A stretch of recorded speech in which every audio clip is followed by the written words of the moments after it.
Control and coordination. Animals and plants produce responses to stimuli. Shivering to cold weather. Here, cold weather is the stimuli and the response is shivering. A plant bending towards sunlight. In this case, sunlight is the stimulus and bending of plant is the response. Mouth-watering to an ice cream. In this case, ice cream is the stimuli and salivation, that is mouth-watering, is the response. School principal's sudden visit to the classroom. If this is your stimuli, what would be your response? Write it in the comment box.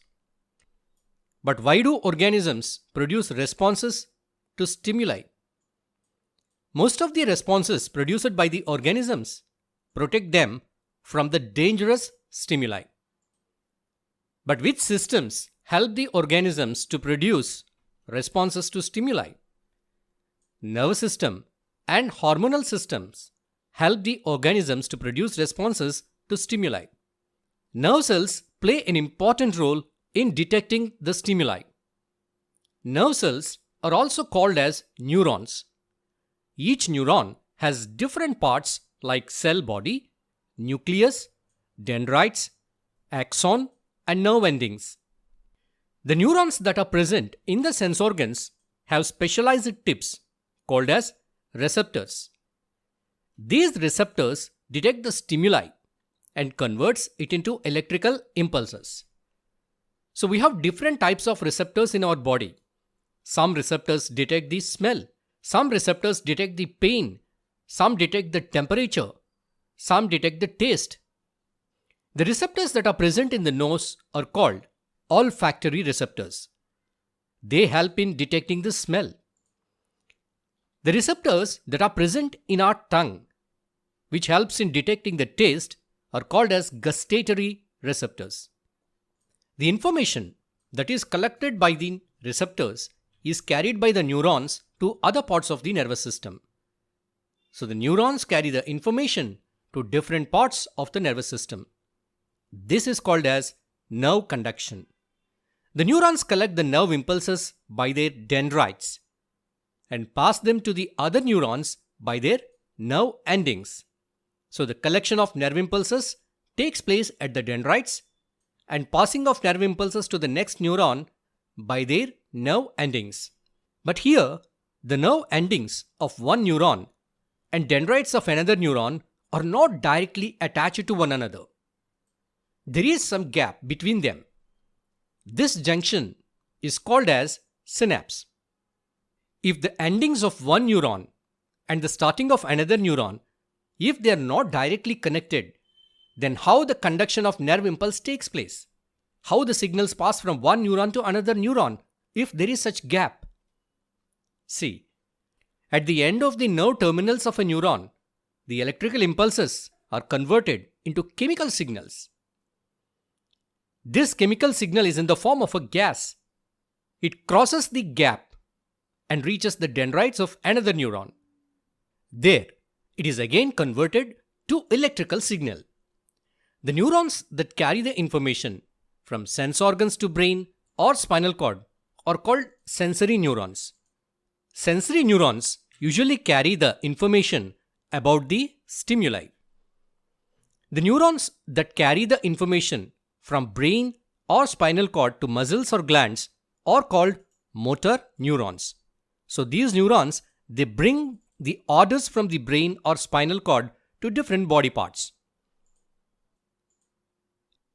Here is a question for you.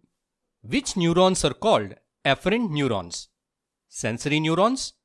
Motor neurons? Interneurons? None of the above. If you know the answer, write it in the comments. There are two pathways in which responses are produced to stimuli in our body. In one pathway, information about the stimulus passes to spinal cord and then from spinal cord to brain. Now the response is generated in the brain. That means the processing of information about the stimulus takes place in the brain. Now the brain processes the information and it produces some response. It gives some orders which are passed down to the spinal cord And again from spinal cord, they are finally reached to the muscles. This is a long pathway and it takes considerable amount of time to produce responses because the information has to pass first to spinal cord, then to brain, again from brain to spinal cord and spinal cord to the target tissues. But in some situations, organisms need to produce very quick responses to protect themselves from the dangerous stimuli. For example, when we touch a hot object, we should remove our hand immediately. There is no such long time to think and take the decisions. In such cases, our body takes a short pathway. In this pathway, information about the stimuli passes to the spinal cord, where it is processed quickly and the responses are produced in the spinal cord itself. Now these responses directly reach the muscles and it causes immediate movements and protects us. This kind of quick responses are called reflex actions. So the pathway by which a reflex action is executed is called reflex arc. Now let's see the different parts of this reflex arc. It has got receptors which receive the information about the stimuli and sensory neurons which carry this information from receptor to the spinal cord and relay neurons. So these neurons, they process the information about the stimuli and produce the responses. And these responses are carried by the motor neurons. So the motor neurons, they carry these responses from spinal cord to the effector. Effector means it can be either muscles or glands. That is the final organ where the movement takes place. So these are the components of the reflex arc and this is how a reflex arc functions. Here is a question for you. Which of the following is not a reflex action? Withdrawing hand from a hot object, knee-jerk response, blinking when an object approaches the eye, and reading a book. If you know the answer, write it in the comments. The nervous system is divided into central nervous system and peripheral nervous system. Central nervous system, it consists of brain and spinal cord, whereas the peripheral nervous system, it consists of nerves. Brain is an important and delicate organ of our body. It has to be protected from injuries and shocks and blows. Our brain is covered by a fluid-filled balloon-like structure. This structure is made up of 3 layers. These layers are called meninges. And between the meninges, there is a kind of fluid. The fluid present between these layers is called cerebrospinal fluid. So, these meninges and the cerebrospinal fluid protects the brain from shocks and injuries. Brain, along with the meninges, is protected by an outer bony case called as cranium. In general terms, it is called as skull. It is a hard bony structure that protects the brain from shocks and injuries. Brain is the main coordinating center of our body. It receives the information from all parts of our body and integrates it. The main functions of our brain are thinking, decision making, storing information, producing emotions, and controlling body functions, both voluntary and involuntary. The functions that are under our will are called voluntary functions. Examples like writing, talking, dancing, clapping. These are the examples of voluntary functions which are controlled by our brain. The actions that are not under our control are called involuntary actions like digestion, heartbeat, sneezing. These are some examples of involuntary actions which are controlled by human brain and spinal cord. Now let us see which part of the brain controls which functions. The brain has 3 main parts, namely the forebrain, midbrain and hindbrain. Forebrain. The thought process takes place in the forebrain. It has regions which receive sensory impulses from various receptors. The forebrain has different centers for hearing, smell, sight, etc. The information from different sense organs is analyzed and compared with the information already stored in our brain. Based on the analysis, the forebrain takes a decision and sends it to the area of the brain, which controls the movements of our voluntary muscles. For example, if we are playing football, our eye sends the information about the position of the ball to the area of the brain which analyzes it. After analysis, a decision is taken and the information is sent to the area of the brain which executes it. It causes the necessary movements in our muscles and makes us kick the ball in right direction with right force. The sensation of hunger and feeling full is also controlled by a separate area of forebrain. Next, we see midbrain. Midbrain controls the visual and auditory reflexes. That means it controls the reflexes related to vision and hearing. It also has center for controlling the movements of our eye and eyelids. Hindbrain. Hindbrain has three parts, namely pons, medulla oblongata, and cerebellum. These parts control the involuntary functions of our body. Pons controls sleep and wake cycle and breathing. Medulla controls heart rate, breathing, blood pressure, and more involuntary functions. Cerebellum.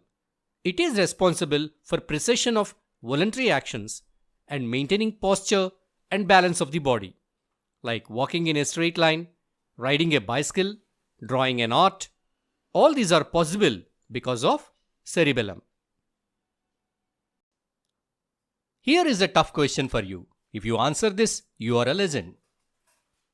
Which parts of the brain of a juggler should work properly to perform his job? Frontal lobe, cerebellum, parietal lobe, temporal lobe.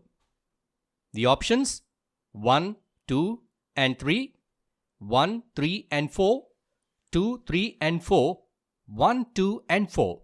If you know the answer, write it in the comments. Coordination in plants. Do plants respond to stimuli? Yes. Plants respond to stimuli like sunlight, water, soil, touch, chemicals, etc.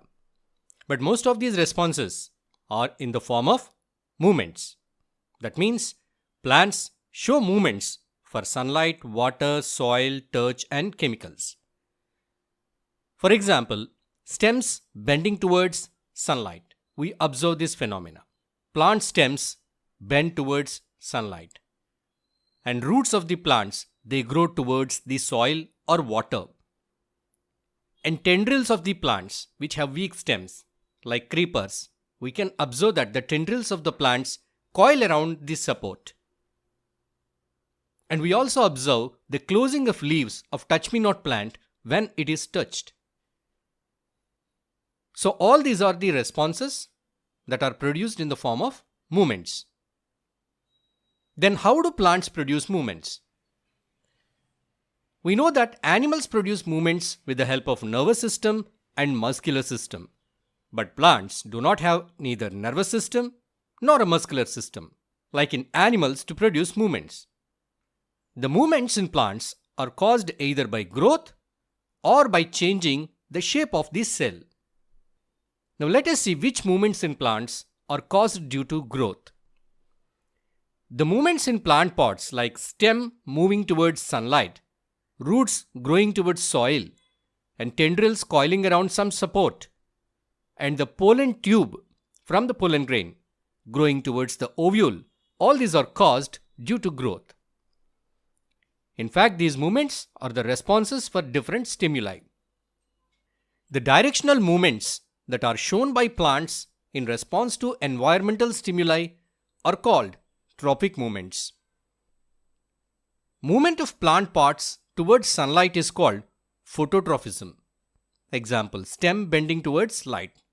So this phenomenon is called phototropism.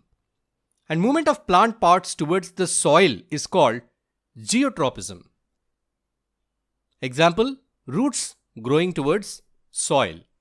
And movement of plant parts towards the water is called hydrotropism. Example, roots, they grow towards water. They move towards water. And movement of plant parts in the direction of an object that it touches is called thigmotrophism. Here the example, tendrils coiling around the support. And movement of plant parts towards a chemical stimulus is called chemotropism.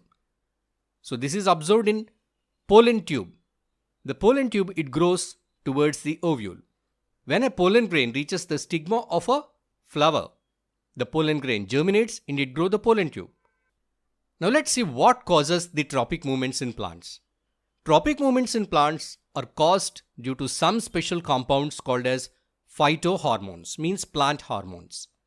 For example, if a plant tip has to bend towards right, that is right side, the cells in the left side part of the tip get elongated. So when the left side cells are elongated, the right side cells are in the normal size, what happens? It makes the plant bend towards right. The elongation of cells in the left half of the plant tip is caused by a phytohormone called as auxin.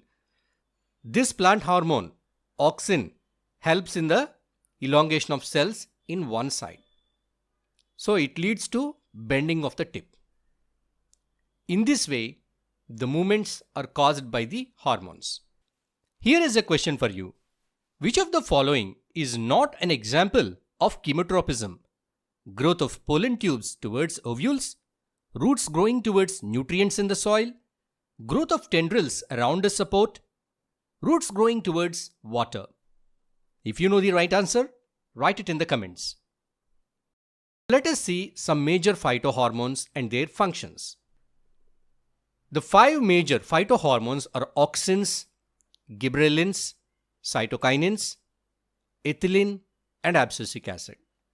First, we see auxins. Auxins stimulate the cells to grow longer. They make the cells grow longer. And they are responsible for tropic movements in plants. We have seen some tropic movements in plants like phototrophism, zeotrophism, this kind of tropic movements. So, auxin is responsible for that tropic movements. And these auxins, they are mostly concentrated in the young root and shoot tips. So, auxins are found in the root tips and in shoot tips. Next, gibberellins.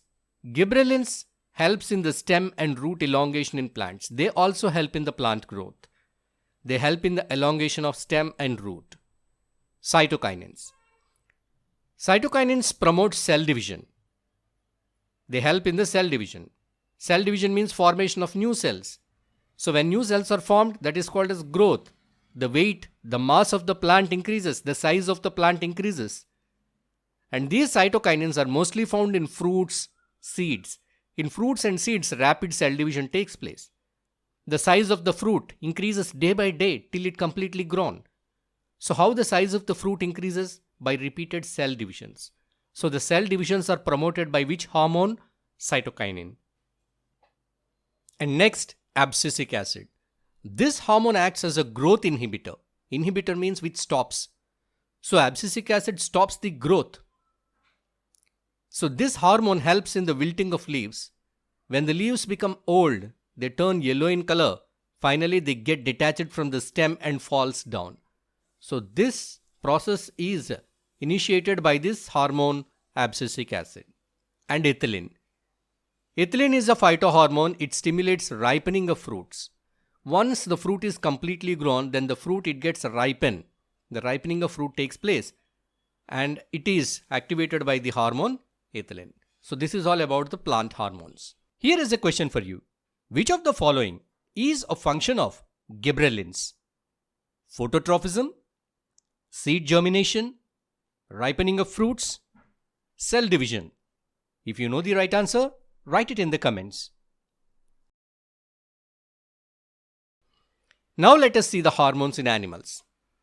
We have seen that control and coordination in animals is done by the nervous system, but there is another system that helps in coordination in animals. So what is that second way of control and coordination in animals? In animals, the second way of control and coordination is done by endocrine system, that is hormonal system. The endocrine system is composed of various endocrine glands like pituitary gland, thyroid gland, adrenal gland, pancreas, testes and ovaries. These are endocrine glands. We have some other glands in our body like liver, salivary glands. Those are not endocrine glands. Those are exocrine glands. These are endocrine glands. So the glands that secrete the hormones are called endocrine glands. So all these glands, they secrete some special chemical compounds called hormones. Now let's see what are the functions of hormones and how they are supplied to different parts of our body. Hormones help to control many body functions such as growth, repair, and reproduction. Hormones are secreted by glands in very small quantity. Hormones are produced in very small quantities. Then how these hormones reach different parts of our body? These hormones reach different parts of our body through blood circulatory system. But here we are learning that the hormone is secreted in very minute quantity. If it is secreted into the bloodstream, then it gets supplied to all the body parts. How does it work? Let's see. Once a hormone is released into the bloodstream, it is supplied to all the body parts. But it acts only on the target tissue or organ. That means if the hormone, it has to work on kidneys, even though it is supplied to all the body parts, other body parts will not accept it. Only the target organ, which organ needs that hormone, it accepts it. So in such a way, hormones are supplied by the blood circulatory system. How do hormones help our body in producing a response towards a stimulus? Let's understand the functioning of hormones with an example. If a person is attacked by a dog, then he should either fight with the dog or run away from the dog. So here the dog's attack is the stimulus and the man running or escaping is the response. In such a situation, a hormone called adrenaline is secreted by adrenal glands in our body. Adrenal glands are present on the top of the kidneys. So this kind of situation is called as fight or flight situation. So when we are in such a danger situation, fight or flight situation, that means we have to fight with the dog or flight, run away from the dog. So for both the processes, either to fight or to flight, our muscles need large amounts of glucose and oxygen. Then how do the large amount of glucose comes to our muscles to do either fight or flight? It is done by the adrenaline. The main function of adrenaline is to increase the supply of oxygen and glucose to our skeletal muscles. So because in such a situation, our muscles need lot of glucose and oxygen either to fight or flight. So the supply of glucose is stimulated by the adrenal hormone. Even though adrenaline is supplied to all the parts of our body, only few organs accept it and functions accordingly. Adrenaline mainly affects our eyes, blood vessels, heart, lungs, and muscles. Due to the action of adrenaline, our heart beats faster and supplies more oxygen to our muscles. So when we are frightened, we observe that our heart beats fast. Why it is beating fast? Because to pump more oxygen, more glucose to the muscles. And also, the blood from the digestive system and skin is taken and sent to the muscles. So the blood in the digestive system and skin is reduced and it is diverted to the muscles. So our muscles will be rushed with more blood, more oxygen, more glucose because they have some emergency. Adrenaline also increases the breathing rate by increasing the muscular movements of diaphragm and rib muscles. So adrenaline increases the breathing rate. Not only the heartbeat, the breathing rate is also increased. We breathe a lot. So this breathing rate is increased by the muscular movements of diaphragm and rib muscles. That is also done by the adrenaline. So this is how adrenaline helps us to produce a response during a dangerous or harmful stimuli. So this response is to protect us from the danger. Here is a question for you. Which of the following is not a function of adrenaline? Increases heart rate, dilates pupils, promotes digestion, increases blood sugar levels. If you know the answer, write it in the comments. So why is it important to have iodized salt in our diet and how is it connected to our endocrine system? So we see the ads, it is advised to consume iodized salt in place of normal salt because iodine is an important mineral required for our body. Do you know why iodine is necessary? Iodine is essential for making a hormone called as thyroxine. This hormone is produced by thyroid gland, which is present at the neck region. The main function of this thyroxine is to control the metabolism of carbohydrates, proteins and fats. So these are the nutrients that we obtain from the food. So the metabolism of these nutrients is controlled by this thyroxine hormone. So that means our food intake and body growth are well balanced by this hormone. If we do not have sufficient iodine in our diet, it may lead to low production of thyroxine and causes a disease called goiter. So the main symptom of this disease is swollen neck. Next, which hormone is responsible for our growth? Growth hormone secreted by pituitary gland is responsible for regular body growth. The growth of skeletal muscles and bone is under the control of growth hormone. So we say when a person's muscles and bones are growing and he is becoming tall, then we say he is growing. So growth is observed in teenagers. They grow very fast. In their body we can see the growth of skeletal muscles and bones growing, their height increasing. This is all happens because of a hormone called growth hormone. The deficiency of this growth hormone leads to a condition called dwarfism. So if the growth hormone is not produced, they do not grow at a normal rate and they become very short. So their growth is stunted. This condition is called dwarfism. In some people, overproduction of growth hormone takes place. The overproduction of growth hormone leads to a condition called gigantism. So gigantism means giant. He becomes a giant, more than the normal height. Usually people grow up to some 6 feet or 6 point some inches. But some people may grow beyond that, 7 feet, more than that. So it's all because of overproduction of growth hormone. So this condition is called as gigantism. So low production of growth hormone, dwarfism.